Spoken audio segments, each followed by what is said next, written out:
Pregame.com.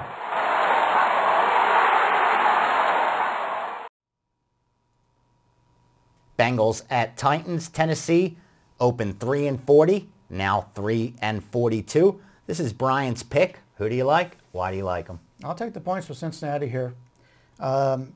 We kind of touched on this in the past about the public likes the high-scoring teams, and those are the teams that they backed: New Orleans, Dallas, the New Englands, Green Bays. the Green Bays. True. And the real value is playing teams that have great defenses, and Cincinnati's got a great defense this season. Statistically, they may be the best. I don't know what it is this year, but a lot of it has to do with the teams they have played. And they have played, take a look at their road schedule. A lot of people talk about their weak road schedule. Cleveland, Denver, Jacksonville, Seattle. That's a weak road schedule, but they've covered every game. They're a value team. No team has scored more than 24 points on the Bengals this year. You're getting a team, in my estimation, in this point spread range, the better team, and you're getting them at a price where basically they're telling you these teams are equal. You know what's funny with Cincinnati? You know what I can't get out of my mind every time I see this team? How happy the lines makers, the bookmakers are with this Cincinnati team. Because when they put out that season win total, wise guys were jumping over each other to bet the under. This was the heaviest bet, season win total, I think, was the under on Cincinnati. Twitter the feeds were flying. How Cincinnati, the under's a lock. Under. Line opened 8 at MGM. Went down to, 5.5 at some spots? That's huge for season win total. And here they are, ready to eclipse that, if they win this game. So I love what I'm seeing with Cincinnati, and they're a great defensive team. And more importantly, Dalton's doing what he's being asked to do.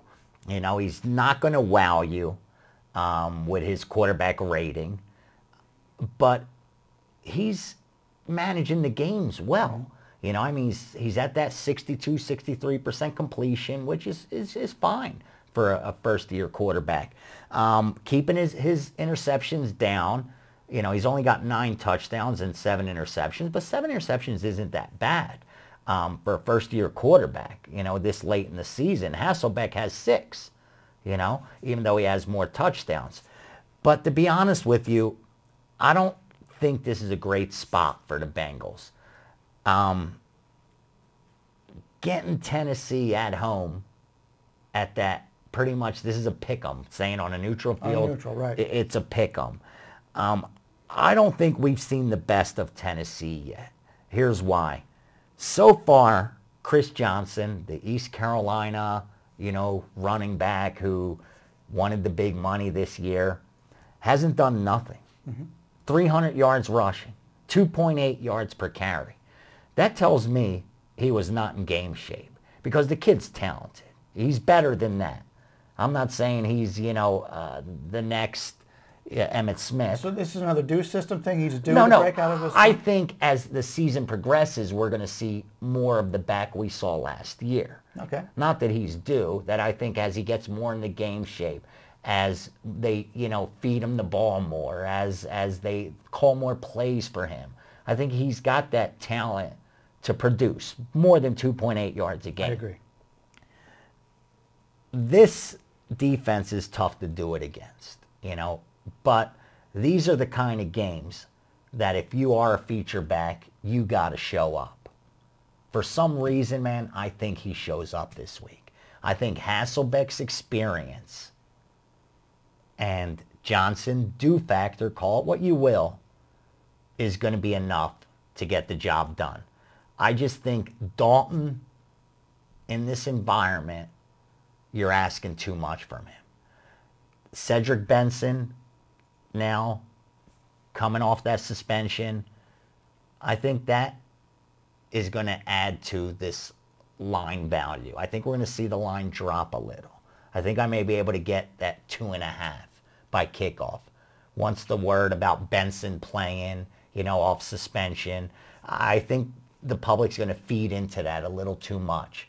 And he's having a good year, 458 yards, almost 4 yards a carry. Benson's doing his job and taking a lot of pressure off of Dalton. But on the road, I like Tennessee. I got to tell it like it is. All right. A couple things, and then I'll tell a little story here. Tennessee's only wins is come against Baltimore right after they beat Pittsburgh in their huge game to open up the season. Major letdown spot for Baltimore in that game. Denver, Cleveland, Indianapolis. Denver, not very good. Cleveland, losing record. Indianapolis, winless. Tennessee has scored 17 or less points in 4 of their 7 games this year. So I expect them to not score more than 20 in this game. And the line's telling you that with the total. And interesting, you were in New Orleans partying on a football weekend. But on at the Tuesday meetings, and you weren't there this week, we went around the table, and the majority of the guys were like you, and they like Tennessee. And to be honest with you, the line's between 2.5 and 3 right now. You could get both. Yeah, you can get both. And when we talked about this, so basically they're telling you these teams are equal on a neutral field. And they're going around, and they said, yeah, I like Tennessee here, I like Tennessee here, get around to me. And I said, okay, let me ask you this. Who's the better team? Every single guy that liked Tennessee in this game said Cincinnati was the better team. So if Cincinnati's the better team on a neutral, and you're getting 3 points, why would you not want Cincinnati in this game? And, you know, I'm not a psychic or anything, but you were really having a hard time coming up with reasons to play Tennessee. I'm just looking at your You're right. Like, you're absolutely right. You're absolutely right. And on a neutral field, according to the odds makers poll, their ratings, Cincinnati's 1.5 points better. So line value alone, you know, the right side is your side, is Cincinnati. But with Marco not here, I'm going to take a page out of his playbook, you know. And I'm not one that believes in trap games. I don't think they're good enough to trap people. When you're getting 11 for every 10, you don't have to trap people. You just have to have your window open and take bets. But with Cincinnati being the better team, okay, they're getting 3. Why are they getting 3? There's a little bit of Why are they inviting that Cincinnati money? With a low-scoring game, tease Cincinnati. Be square. And take them up to +10. That looks like a lock with this defense. That's for our good friend Marco, who's in Pittsburgh. I think this has Marco written all over it. If Marco's not on Tennessee this week, nobody is. I got a question for you, Dustin. What do you got to do to get a vacation around here? These guys every week, they're leaving in the middle of the football season. What's going on here? Talk to RJ. Yeah. You know, finally, when you look at the line before the season started, which I love to point out, Tennessee was 2.5 for this game. That was with Cincinnati at the 5 win or whatever? Yeah. What's that tell you? You're smarter than me. That tells me that we got a winner with Cincinnati Bengals +3. He likes Cincinnati. That's his pick. I lean Tennessee, but he convinced me with his psychic powers that I just don't have enough reasons to bet him. So I'm not going to fade him unless there's some, you know, I get one of those spirit voodoo images. Well, you're just after in New leaving. Orleans. That's what I'm saying. Unless I go. get some kind of feeling, I'm not going to buck you. I'm going to cheer you in. Right.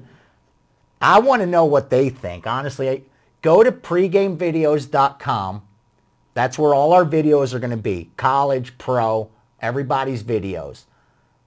Let me know what you think on this one. Marco better chime in and let me know if this qualifies as a trap game. And let me know who's right and who's wrong. That's his pick. Take Cincinnati plus the points. I'll cheer it in. There you go.